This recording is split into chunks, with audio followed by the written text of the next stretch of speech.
Virgo, welcome to my channel. I am the soul teacher and I am here today to do your Four of Wands reading as promised. I did your weekly forecast the day before yesterday and I just couldn't get past Taurus. I was so busy and I thought yesterday I could do the rest and then I didn't get to you guys. I'm sorry, but as promised, here goes yours as well.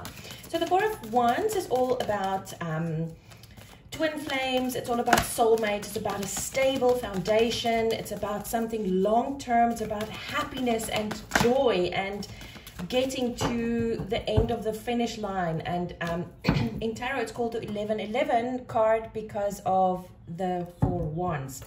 So we are here to explore today the shadows, the blocks, as well as a good thing that you have going for you for your journey. So let's get straight into it. Oh, and I also draw a card for you from Colette Baron Reads the Enchanted Map for a message from Spirit, and then I read it to you from the book because this is such a glorious, beautiful deck. And the messages that's come out from Spirit is so perfect. So there's your message from Spirit, and here we go, Virgo. Right, so let's see.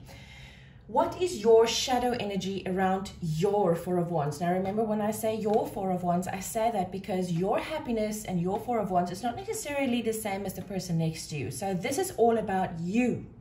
It's not about your twin flame or your partner or your whatever it is in your life.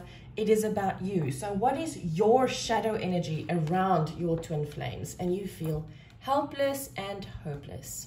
Okay. So the actual meaning of this card is actually the helplessness and hopelessness is at its end. But I think it was Sagittarius that also had this card, and I don't feel that here. I do feel that you feel helpless and hopeless, and the reason for that, I so understand it, is because, you know, when we are in a relationship, it's not just us, it's the other person as well, and there's free choice. But I can tell you, whatever the other person decides or not decide, don't allow this to keep you helpless and hopeless. Remember, you can change your inner circle, you can change your energy. You can't do anything about the other person. So, but this is your shadow energy. And because we have shadow energies, we create blocks. And we create these blocks to keep us safe from hurt. So what this means is you have the shadow energy that you've been really hurt before, and you've probably been abandoned. You've probably been that person who wanted to step out of fear, but your partner didn't. And because of that, the relationship couldn't go any further. So now, in order for your heart to stay safe, your ego created these blocks around the Four of Wands energy, so that you don't have to go there again. So what this means is you have the shadow, and then every time you get into a relationship, whether or not that person is able or willing to go forwards, you create this block within yourself, and this creates self-sabotage. So your block, Virgo, exactly, is your intuition. You go, yeah, no, I'm not very happy with how this works. I don't think you are going to be the partner for me. I'm just going to leave. This is all going on in your mind, right? And then your intuition steps in and says, but stop for a second. Don't you think you need to give this person a chance? And you go, no, because this is the block that you created. You blocked out your intuition. Wow. You blocked out your intuition so that you don't have to face this shadow energy, Virgo. I think this is quite, this explains a lot with all of your other readings that I've been doing for you for the past year and a half or 2 years. This explains a lot to me. Maybe this is where the problem is, Virgo. With all of the stuff where you simply cannot get started on your journey, where you simply cannot open your heart, when you simply cannot get the divine messages to come through. And it's probably because you've created this block in your life because of the shadow. This is quite the breakthrough, Virgo, I believe. Right, so now, how can you integrate the shadow? Because remember, when the shadow is there, a shadow is a piece of darkness, right? And the only reason why a shadow is there is because there is no light. But when you shine the light on this shadow, then the shadow becomes part of the light, and you shine light on what the problem is, like we just did now, and then we are able to integrate the shadow to become part of our light. Phil Good is a fantastic spiritual teacher. He's one of my favorites, and he came on Facebook the other day, and he put a picture on that says, you cannot eliminate what you don't illuminate. Shine the light so that you can eliminate the shadow. So now, how do you integrate this shadow?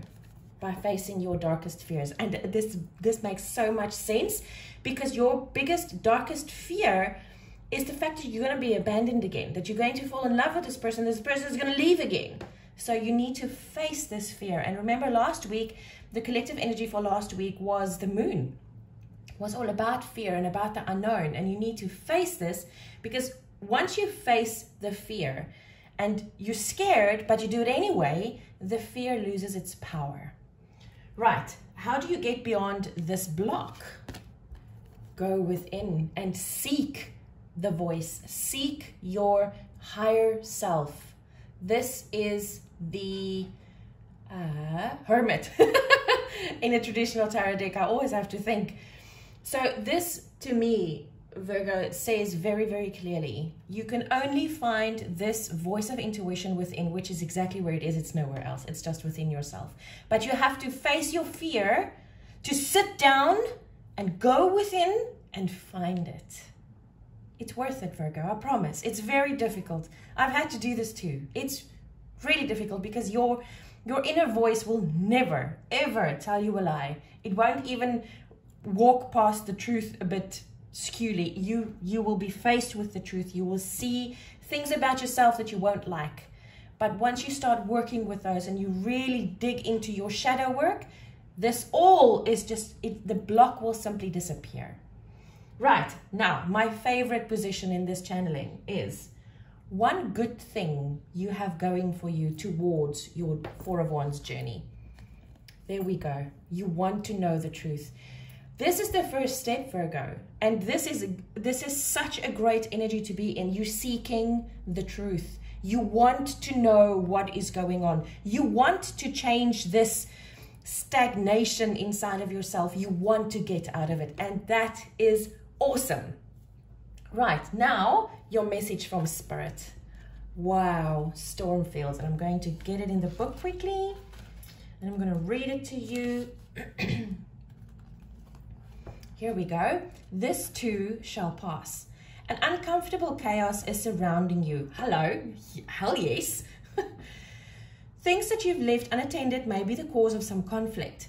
Pent-up energy needs release, just as a storm in nature must break for these events occur when the electricity between opposing forces stirs things up and creates temporary disorder.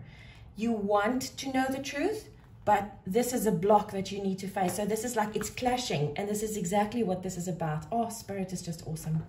Not all storms are destructive. Rather, they serve nature by bringing rain to the ground and wind to the trees, enabling seeds to be widely distributed and continuous growth to be ensured.